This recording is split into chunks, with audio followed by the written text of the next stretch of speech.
E o texto está lá em Colossenses capítulo 2, do versículo 12 até o versículo 15, nós vamos ler. Colossenses capítulo 2, a partir do versículo 12. E na minha Bíblia diz assim: Isso aconteceu quando vocês foram sepultados com ele no batismo, e com ele foram ressuscitados mediante a fé no poder de Deus, que o ressuscitou dentre os mortos. Quando vocês estavam mortos em pecados e na incircuncisão da sua carne, Deus os vivificou com Cristo. Ele nos perdoou todas as transgressões e cancelou a escrita de dívida que consistia em ordenanças e que nos era contrária. Ele a removeu pregando-a na cruz, e tendo despojado os poderes e as autoridades, fez deles um espetáculo público, triunfando sobre eles na cruz. Quando meu pai me pediu, para compartilhar essa palavra no domingo agora, e pensando especificamente numa palavra de Páscoa, eu parti de um lugar comum que as pessoas em geral sempre colocam, sempre se manifestam quando vão fazer, por exemplo, postagens nas redes sociais acerca da Páscoa. Muitas pessoas partem da ideia, que é verdadeira, que a Páscoa ela representa esperança. Em geral, sempre a Páscoa está associada à esperança. A música muito conhecida, que inclusive talvez seja a música uma das mais conhecidas entre os evangélicos, é Porque Ele Vive, Cada denominação tem uma versão, pelo menos, dessa música, e todo mundo conhece ela. E a gente sempre canta, que porque Ele vive eu posso crer no amanhã, temor não há. Ou seja, a ressurreição de Cristo ela representa esperança para nós. Então, pensando durante essa semana, quando eu estive pensando no que eu devia compartilhar, eu parti mesmo mais ou menos dessa pergunta, que é a seguinte. Eu fiquei me pensando assim, por que ou como? O que há de esperança na ressurreição? Por que nós associamos a ressurreição de Cristo à esperança? Por que isso representa esperança para nós? Até se a gente fosse questionado por uma pessoa que não é cristã, por que isso é uma coisa tão importante para nós? Por que é uma das principais razões de esperança? E foi em torno disso que eu pensei então e que eu escolhi esse texto para a gente refletir. Antes de entrar propriamente no texto, quando eu me lembrei essa semana de uma experiência muito interessante que eu tive. Lá em São Paulo eu fui num encontro um dia da Glocal, um encontro que era uma espécie de bate-papo, um debate mais ou menos, e a ideia era a seguinte, o tema era a morte e as religiões. E aí nesse encontro se reuniram líderes de várias religiões diferentes e cada um deles ia ter 15 minutos para falar a visão daquela religião acerca da morte. E aí você tinha um representante de cada religião. Então você tinha um representante do candomblé, um budista, um islâmico, um espírita e um cristão. E aí cada um deles tinha 15 minutos para poder compartilhar sobre a visão daquela religião acerca da morte. E aí eu achei interessante. O que me chamou a atenção naquele momento, eu não sei se porque eles estavam todos assim querendo fazer o discurso mais bonito para mostrar que a religião deles era melhor, não sei qual que era a ideia, mas uma coisa que eu percebi em todas as religiões, quando eles iam fazer comentários acerca da morte, é que todos eles tentavam mostrar que na visão da religião deles, a morte não precisava ser um problema assim tão grande. A morte era uma coisa muito bonita. Então, eles, por exemplo, alguns falaram que a morte era um ritual de passagem, era um processo de iluminação. Uns diziam que a morte ela não precisava ser o fim, ela podia ser um recomeço, alguns diziam que a morte era um retorno aos nossos antepassados, Então todos eles assim fizeram discursos que até eu mesmo achei assim muito bonito. Alguns discursos deles que tentavam sempre falar disso, como a morte não precisa ser um problema, a morte é uma coisa muito natural, a gente é o ser humano que coloca a morte como esse terror tão grande, E quando chegou o representante do cristianismo para dar, e ele foi o último de propósito, né? Quando ele foi dar a visão do cristianismo, eu achei interessante, porque ele começou falando: olha, na visão do cristianismo, a morte é uma desgraça mesmo. A morte não é uma coisa boa. A morte não é natural. A morte não devia existir. A morte é uma tristeza. A morte é uma piada de mau gosto na visão do cristianismo. Então, no cristianismo a gente não tem nada dessa coisa de que a morte é uma coisa natural, um ritual de iluminação, uma coisa muito boa. Não. Na visão do cristianismo, e eu concordo com o pastor, que era o pastor Marcos Botelho, que se manifestou lá no dia, que o ponto é esse, né? Na visão do cristianismo, a morte ela é uma desgraça mesmo, ela é uma coisa ruim, porque ela não faz parte do propósito original de Deus. Nós não fomos criados para morrer, nós não fomos criados para experimentar a morte. A morte é uma tristeza para todos nós e não é por acaso, não é um equívoco do ser humano, essa tristeza tão grande que nós sentimos quando nós experimentamos a morte. Não, a morte realmente é algo triste demais para um cristão. O cristão entende que a morte ela é horrível, porque ela não fazia parte do propósito original de Deus. Nós não devíamos experimentar isso. Na visão do cristianismo, nós somos criados por um Deus que nos criou à sua imagem e semelhança para que nós vivêssemos uma vida, um relacionamento de amor, um relacionamento de harmonia com Ele, e como consequência disso nós íamos viver um relacionamento de harmonia também com toda a criação, com a natureza, com as pessoas. E nós viveríamos nessa condição eternamente se nós simplesmente se mantivéssemos nessa condição de viver um relacionamento com o Criador. Mas na narrativa bíblica nós também entendemos que nós não permanecemos muito tempo nessa condição. A gente não sabe quanto tempo. Mas a questão é que o texto diz que o homem ele se rebela contra o Criador. A criatura ela se rebela contra o Criador, desobedecendo ao Criador. E a partir daí, toda espécie de coisas ruins que nós experimentamos hoje em dia é decorrente desse afastamento do homem do Criador. O homem ele se rebela, ele não quer se submeter ao Criador. Ele não quer viver a vida em obediência ao Criador, viver do jeito que o Criador diz que ele tem que viver. Ele quer ter a prerrogativa da própria vida. Ele quer viver do jeito que ele acha que tem que viver. E a partir daí nós experimentamos a morte, né? A partir daí nós nos desconectamos do autor da vida, nós nos desconectamos do Criador e nós passamos a experimentar a morte. E uma outra coisa interessante, uma observação sobre essa questão da morte para um cristão, é que quando nós falamos em morte, né, pensando lá em Gênesis capítulo 3, nós estamos falando em morte num sentido amplo, né? Nós estamos falando de morte não apenas no sentido físico, que nós experimentamos agora por causa do pecado. Então, não é apenas a morte física, mas é no sentido mais amplo de morte, porque na visão do cristianismo, morte é a vida vivida longe do Criador. A vida vivida longe do autor da vida, do Criador, daquele que nos criou com um propósito de como nós devíamos viver. Então não é por acaso que Paulo, em alguns textos, vai dizer que nós, antes de conhecer a Cristo, nós estávamos mortos.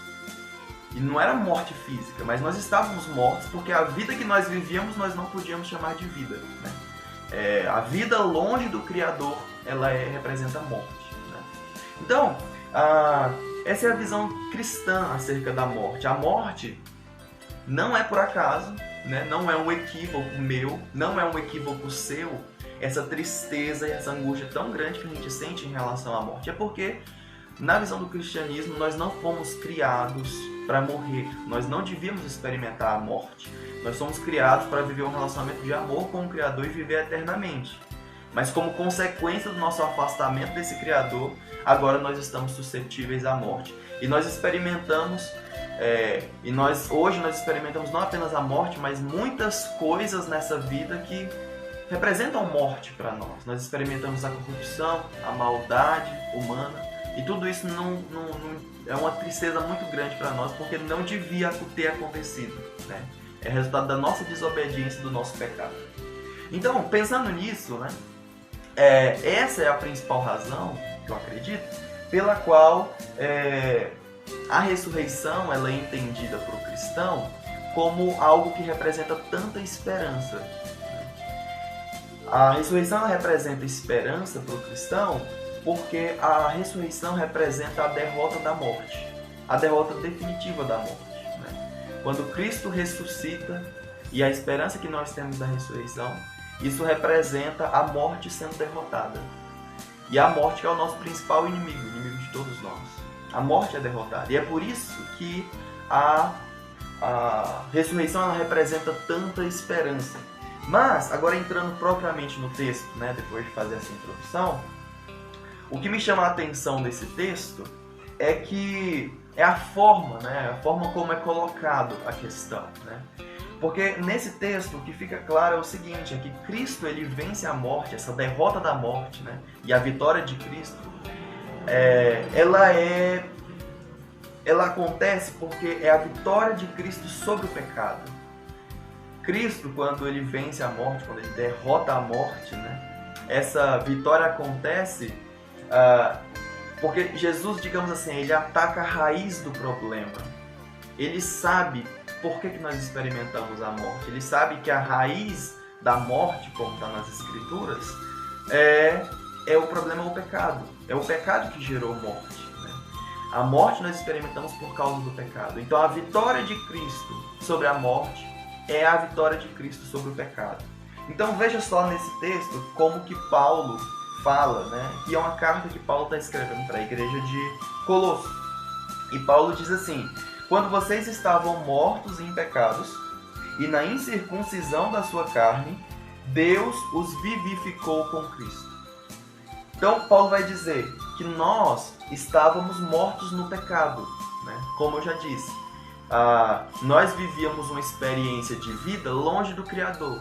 E essa experiência de vida, a gente não pode chamar propriamente de vida. Isso não era vida. Nós, na verdade, nós estávamos vivos fisicamente, mas antes de conhecer a Cristo e estarmos reconectados com o nosso Criador, nós estávamos mortos no pecado. Então, e aí ele usa a figura da incircuncisão. Nós éramos incircuncisos. Ele não está falando da circuncisão da carne, está falando da circuncisão espiritual. E incircunciso é aquela pessoa que estava vivendo ainda de acordo com sua natureza pecaminosa, naquela velha vida. Então, nós estávamos mortos nos nossos pecados, mas o texto diz que Deus nos deu vida. Ele nos vivificou com Cristo. Nós tivemos vida a partir de Cristo.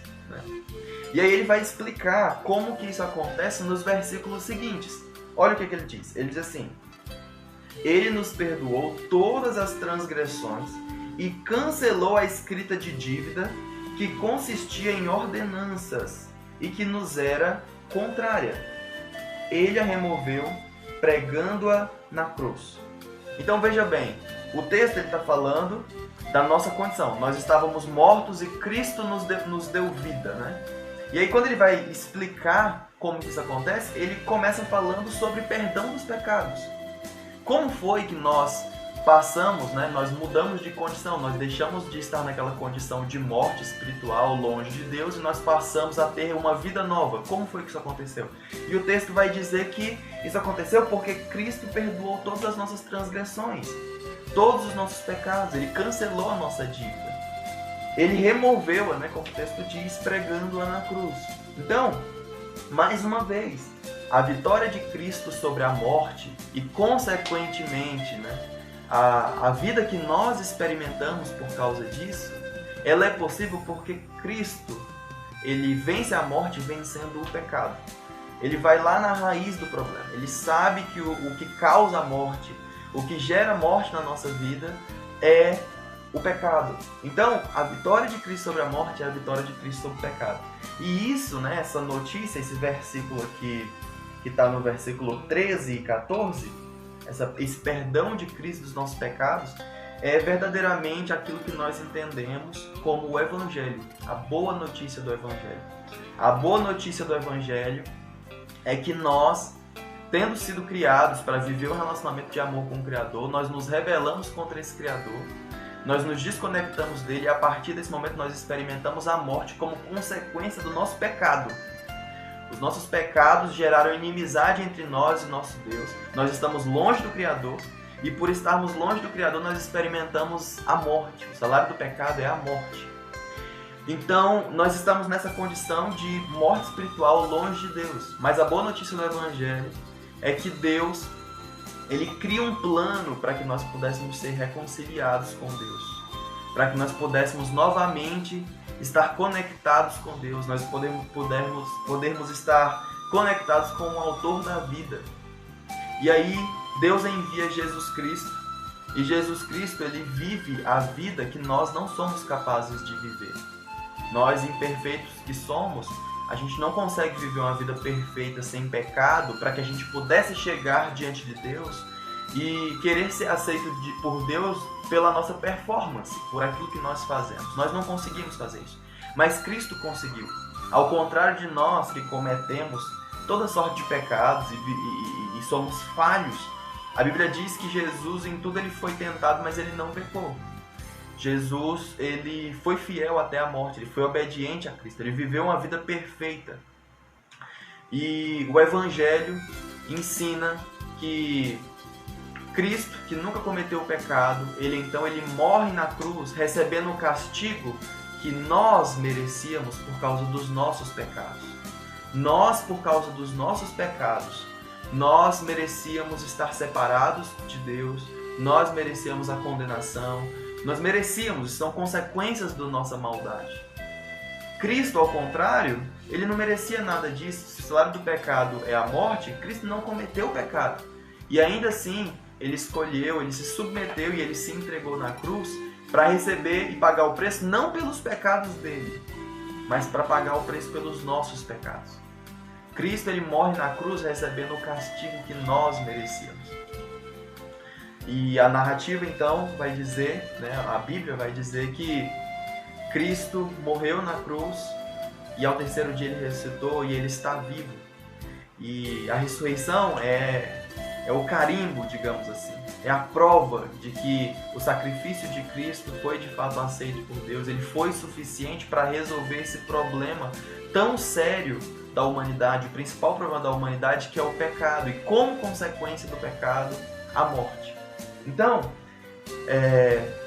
pensando mais uma vez, voltando lá no começo, por que a ressurreição de Cristo é uma coisa tão importante para o cristão? Por que isso representa tanta esperança para nós? Representa esperança para nós porque a ressurreição é o atestado de que Cristo venceu e Ele resolveu o nosso principal problema, que é a morte.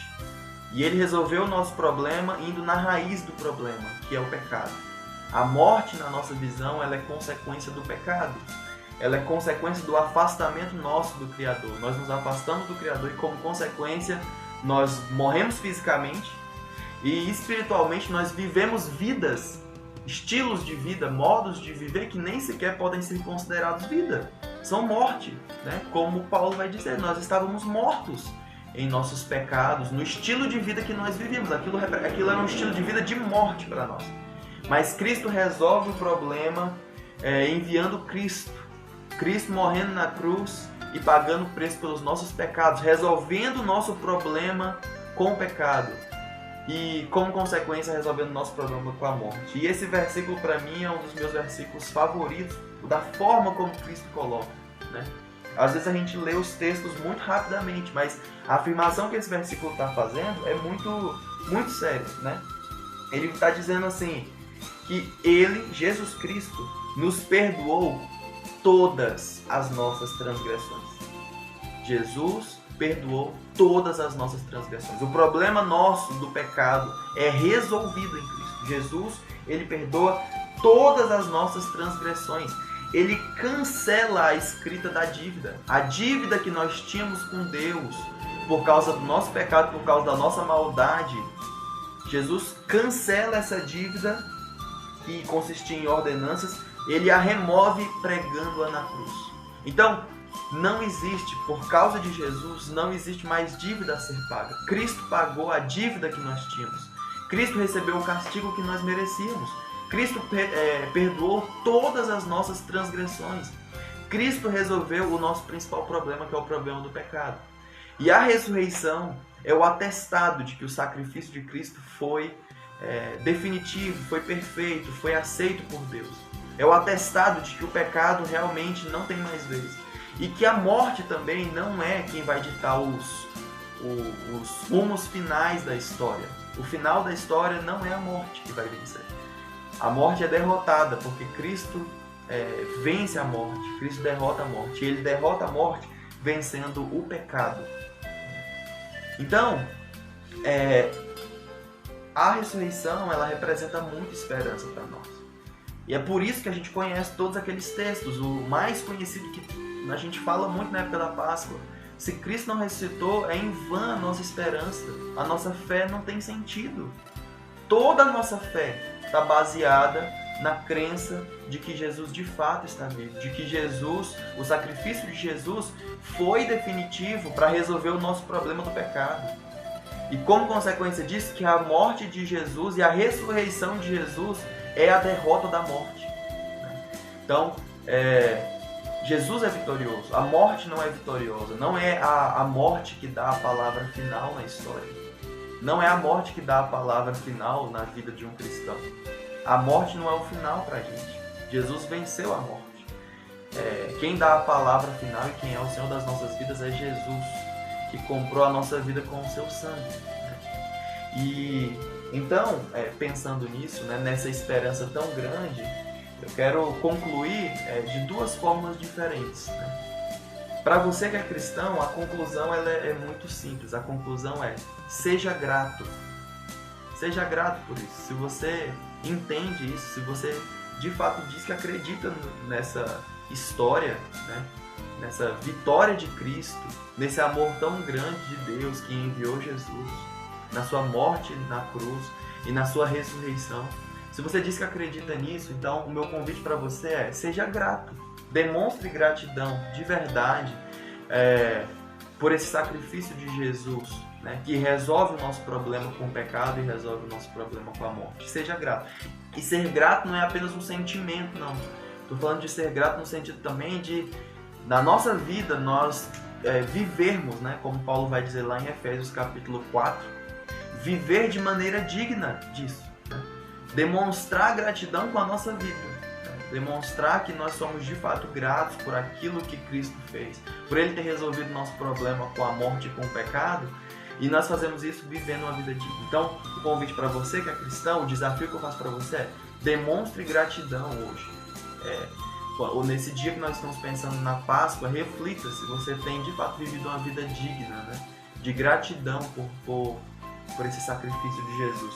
E se você não é cristão, se por acaso você está ouvindo essa live aí e você não é cristão ou não entende que não está ainda firme nos caminhos de Jesus, você não está conectado com o Criador, você não está próximo de Deus, você ainda não recebeu Cristo no seu coração, então o meu desafio para você é: volte-se para Deus imediatamente. Porque a gente não precisa viver essa vida agoniado tanto com esse medo da morte. Na visão do cristão é interessante, como eu falei, nós não temos essa ilusão de que a morte é uma coisa boa. A morte realmente não devia ter acontecido. Mas ao mesmo tempo, por causa de Cristo, hoje nós não precisamos viver com medo da morte. Mais uma vez, por causa daquilo que eu falei. Porque a morte não dá a palavra final na história e na nossa história. Não é a morte que dá a palavra final. Se Cristo ressuscitou, nós acreditamos que nós também vamos ressuscitar e estar com Cristo um dia. Mas eu sei que para alguns de vocês que talvez pode ainda não ter tido um encontro com Cristo, talvez a morte ainda seja uma agonia muito grande, uma angústia muito grande. Mas o meu desafio então para você é: volte para Deus. Procure a Jesus, entregue a sua vida a Cristo, e receba esse presente da salvação, para que você possa de fato viver uma vida nova, uma vida que realmente é vida, e não essa vida de morte que muitas pessoas vivem, essa vida longe do Criador. Então, se você não é cristão, meu desafio é: volte para Deus, procure a Jesus.